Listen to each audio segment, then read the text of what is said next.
میں آپ کو سارے قرآن کا خلاصہ بتا دیتا ہوں، سارے قرآن کا خلاصہ بتا دیتا ہوں۔ ایک چھوٹی سی سورت سارے قرآن کا خلاصہ ہے، یاد رہے گی تو فائدہ اٹھاؤ گی، نہیں رہے گی تو فقیرانہ آئے صدا کر چلے، میاں خوش رہو ہم دعا کر چلے۔ چلو تمہارا اتنا تو احسان ہے کہ بیٹھ کے سن رہے ہو۔ قرآن میرے اللہ کا علم ہے، میرے نبی کی زبان سے نکلا ہے، اور یہ دونوں بے خطا ہستیاں ہیں۔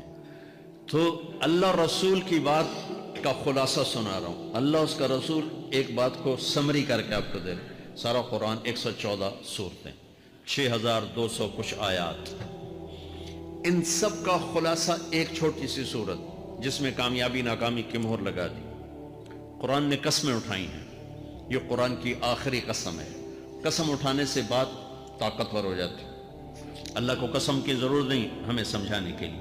پہلی قسم قرآن کی سورہ نساء میں فَلَا وَرَبِّكَ لَا يُؤْمِنُونَ حَتَّى يُحَكِّمُوكَ فِي مَا شَجَرَ بَيْنَهُمْ، یہ پہلی قسم۔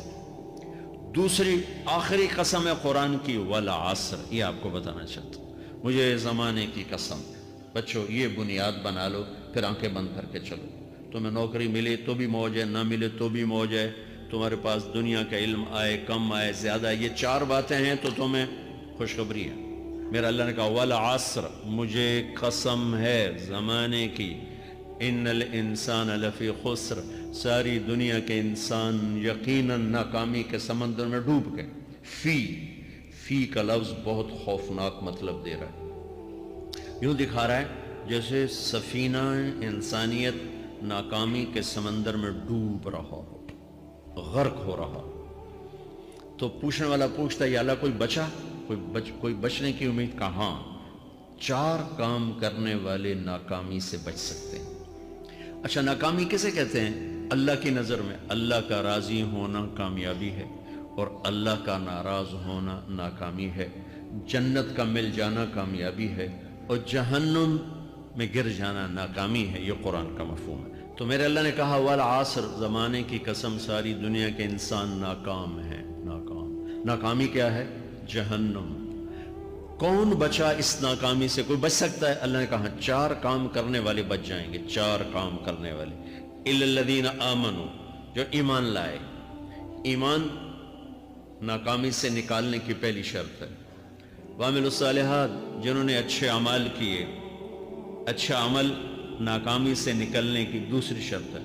وَتَوَاصَوْا بِالْحَقِّ، جنہوں نے حق کی دعوت دی۔ یہ تبلیغ کا کام، جس کو آپ تبلیغی جماعت سمجھتے ہیں، یہ تبلیغی جماعت نہیں ہے، یہ میرے رب کی لگائی ہوئی ذمہ داری ہے ختم نبوت کی وجہ سے، کہ میرے نبی کے بعد اب کوئی نہیں آئے گا، تم اے امت محمد اس دعوت کے کام کو اور حق کی دعوت کو تم آگے پہنچاؤ گے۔ وَتَوَاصَوْا بِالْحَقِّ، یہ لازمی پیپر ہیں، کمپلسری پیپر، اس میں نقل بھی نہیں لگ سکتی ہے، یہ لازمی پیپر ہے۔ وَتَوَاصَوْا بِالْحَقِّ، کہ اب کوئی نبی نہیں آنے والا، لہٰذا ایک دوسرے کو تیار کرو، دنیا تک جاؤ، یہ تمہارے ذمہ ہے۔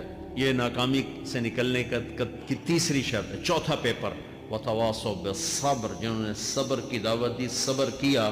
میرے بچوں، میرے عزیزوں، میرے بھائیوں، یہ چار ضروری پیپر ہیں اپنی دنیا اور آخرت کی کامیابی کو حاصل کرنے کے لیے۔ یہ چار ضروری پرچے ہیں دنیا اور آخرت کی ناکامی سے نکلنے کے لیے۔